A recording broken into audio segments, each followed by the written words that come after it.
Bien, continuando con el análisis de nuestras sentencias, en esta somos los demandados. El campo algodonero contra México de 16 de noviembre del 2009.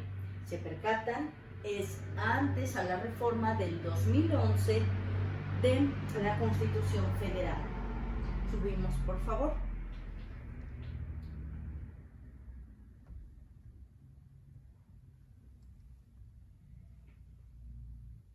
Subimos más, por favor. Aquí se vislumbra la introducción de la causa y el objeto de la controversia.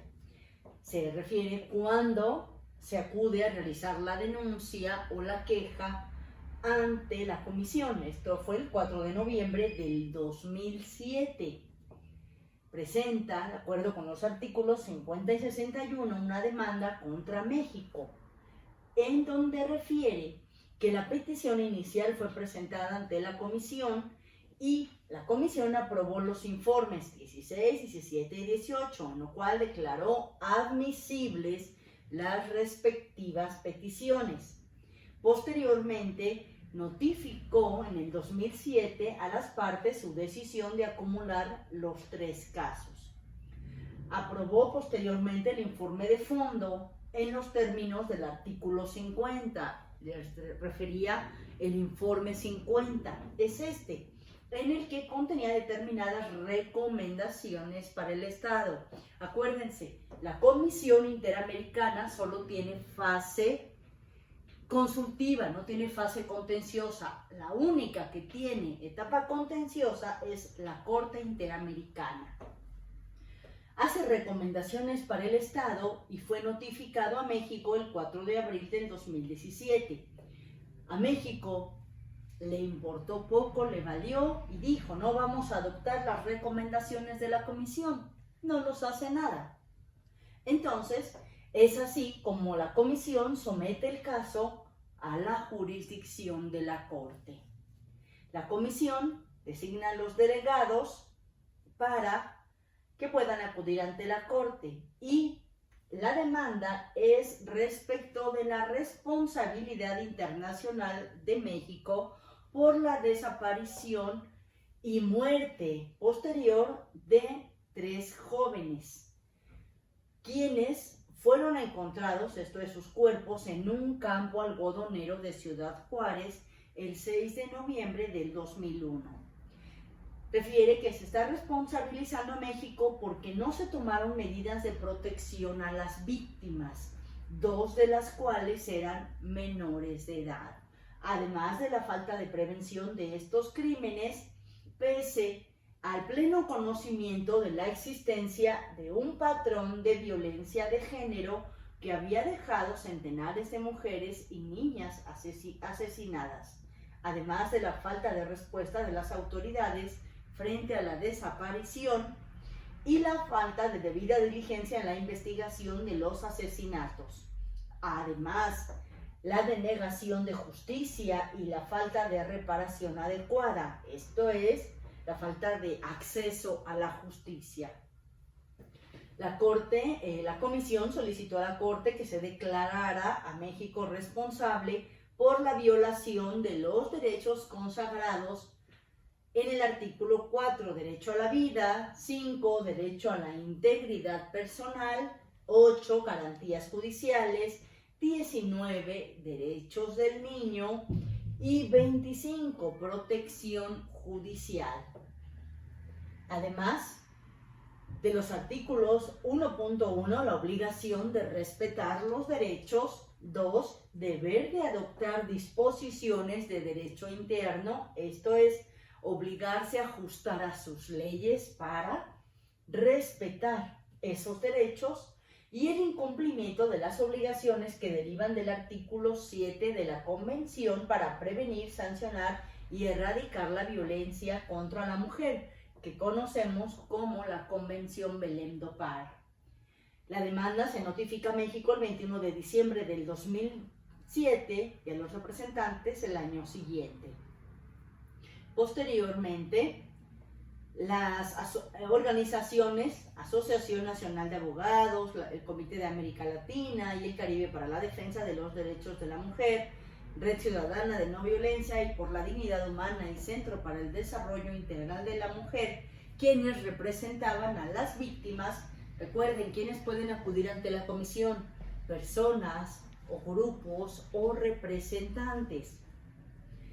Hacen su solicitud, argumentos y pruebas.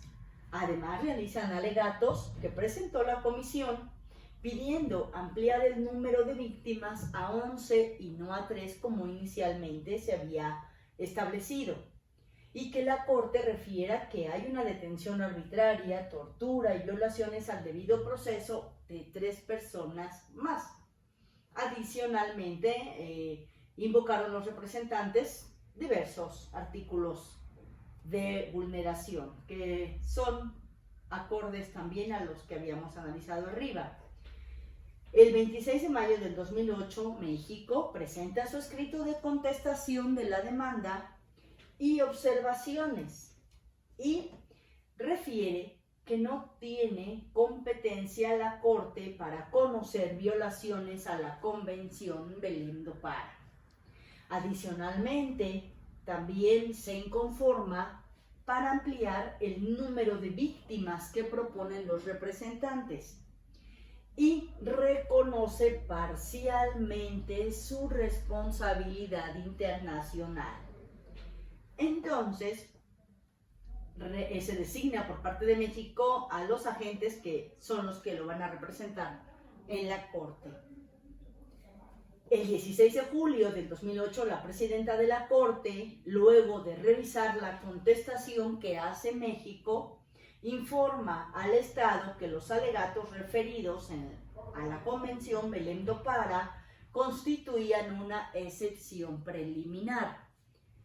En razón a ello, de acuerdo al artículo 37.4 del reglamento, da 30 días para presentar alegatos escritos, esto es, para que contesten las excepciones, los cuales fueron presentados el 20 de agosto y el 6 de septiembre.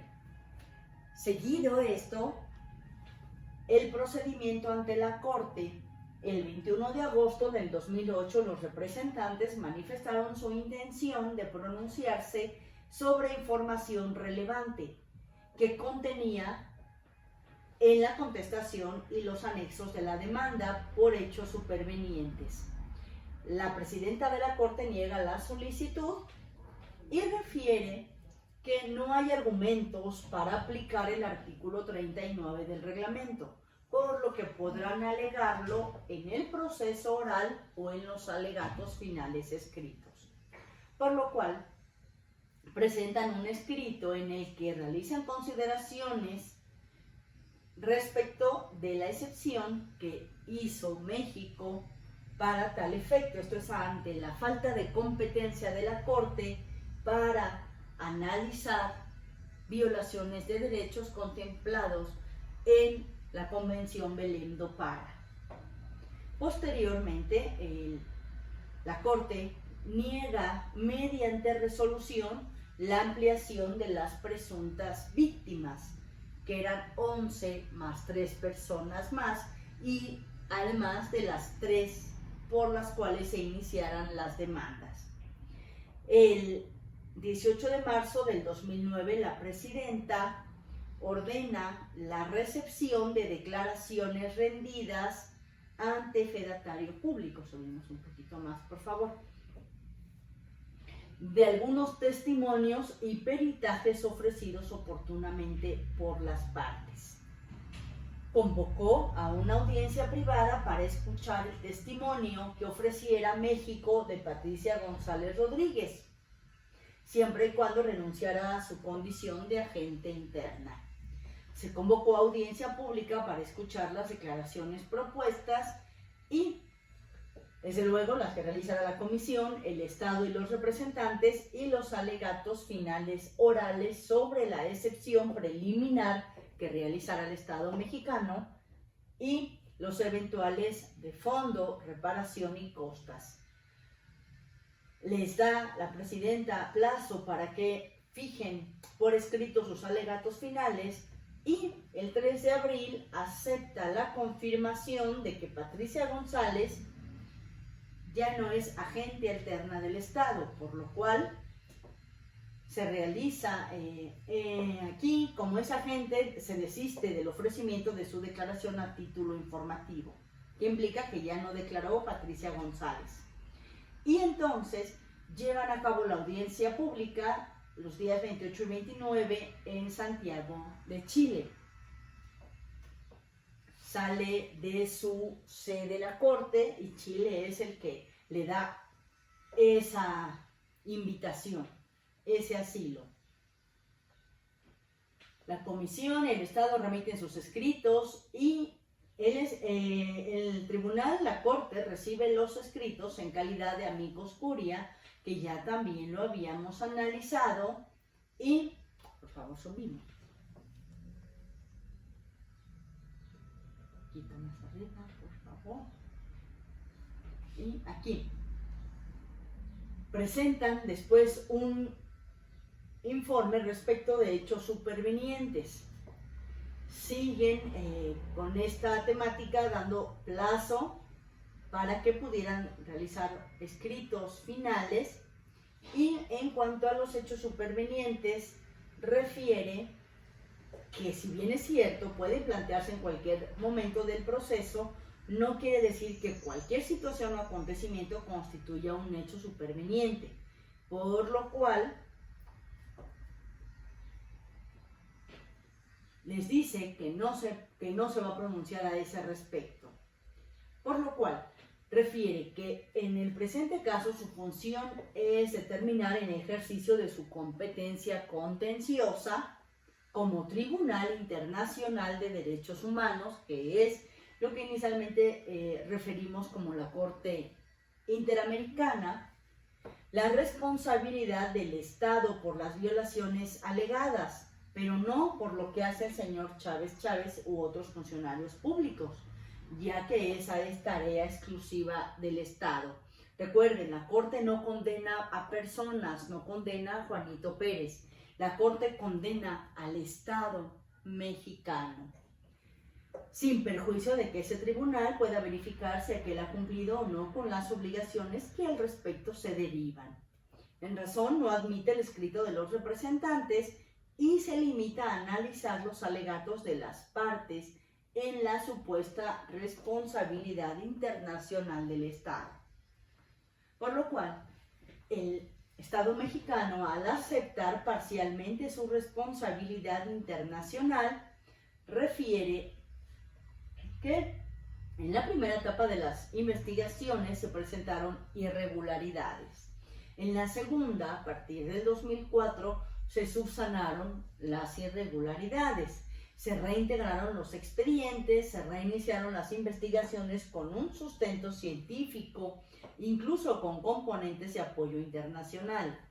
Refiere el Estado que reconoce que derivado de esos actos irregulares se afectó la integridad psíquica y dignidad de los familiares de las víctimas, pero que en estos tres casos no puede alegarse la configuración de la violación al derecho a la vida, a la integridad personal, a la dignidad y a la libertad personal de las víctimas, porque ninguno de los tres homicidios fueron realizados o participaron agentes del Estado. Por ello, refiere que el pleno cumplimiento de la obligación de medio del Estado a este respecto se acredita con los resultados contundentes de las investigaciones y casos resueltos, y que además el Estado ha emprendido acciones plenamente demostradas para proteger y promover los derechos de los niños, por lo que no se puede declarar violación al artículo 19 de la Convención Americana en perjuicio de las víctimas, y no puede ser declarado responsable ni directa ni indirectamente.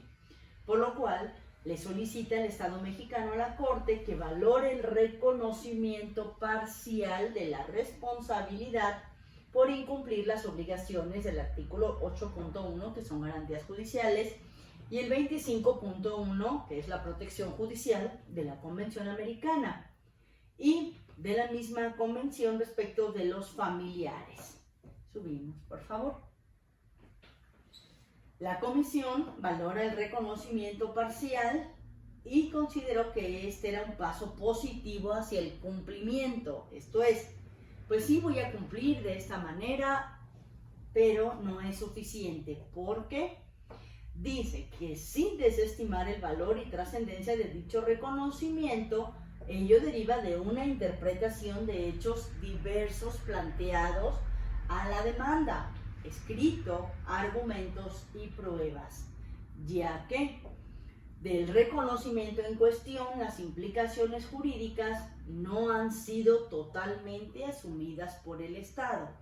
Entonces consideró la comisión que era indispensable que la Corte resolviera la sentencia respecto de lo que permanece en contención.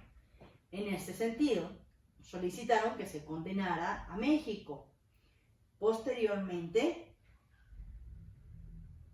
la Corte refiere que la procedencia del allanamiento y el texto íntegro del artículo 55, esto es, la Corte teniendo en cuenta las responsabilidades que le incumben de proteger los derechos humanos, podrá decidir que se prosiga el examen del caso aún en presencia de los supuestos señalados en artículos precedentes.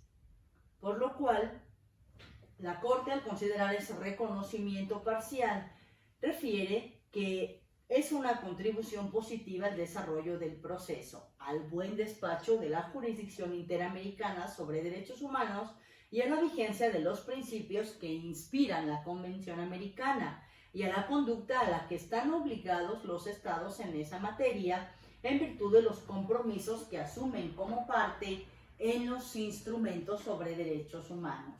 Por lo cual, la Corte observa que el Estado admitió, en términos generales, que los hechos relativos a la violencia contra las mujeres en Ciudad Juárez, particularmente los homicidios registrados en contra de las 3 víctimas, y que ello lo dominó como la primera etapa de las investigaciones, además aceptó hechos relativos a la afectación de la integridad psíquica y dignidad de los familiares de las 3 víctimas.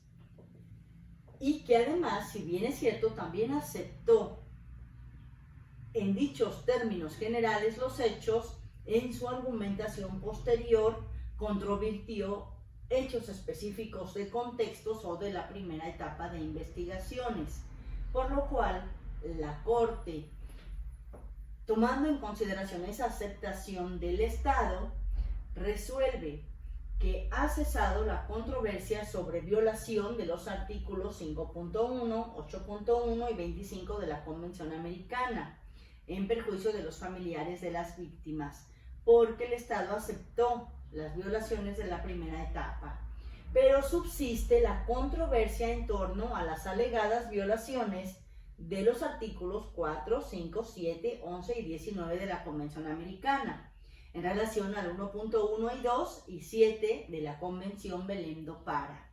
Y también subsiste la controversia en torno a la alegada violación del artículo 5 de la Convención por hechos distintos a los reconocidos por el Estado, respecto a los familiares de las víctimas, así como la controversia relativa a la alegada violación de las garantías judiciales y protección judicial. Subimos. Finalmente, en cuanto a las pretensiones de reparaciones, el Estado aceptó que tiene el deber de reparar las violaciones por él aceptadas e indicó una serie de medidas reparatorias que ha realizado o que ofrece realizar, lo cual será valorado en el capítulo 9 de esta sentencia. Subimos, por favor. La excepción preliminar que hizo valer el Estado mexicano. Alegó la incompetencia de la Corte para determinar violaciones a la Convención Belém do Pará, rechazado tanto por la Comisión como los representantes. Refieren que sí tiene competencia la Corte porque para este efecto hacen la invocación de la Convención de Viena, que implica el artículo 31 que habla de la regla de interpretación. Esto es, un tratado deberá interpretarse de buena fe conforme al sentido corriente que haya de atribuirse a los términos del tratado en el contexto de estos y teniendo en cuenta su objeto y fin. En ese sentido, los medios de interpretación complementarios se acuden a los trabajos preparatorios del tratado, circunstancias de su celebración, o para determinar el sentido cuando, dada la interpretación, se deje ambiguo o oscuro el sentido o conduzca a un resultado manifiestamente absurdo o irrazonable. Por todo, la Convención de Viena contiene una regla en la que establece que debe interpretarse como un todo. Por ello, defienden la competencia de la Corte para analizar la violación al artículo 7 de la Convención Belém do Pará.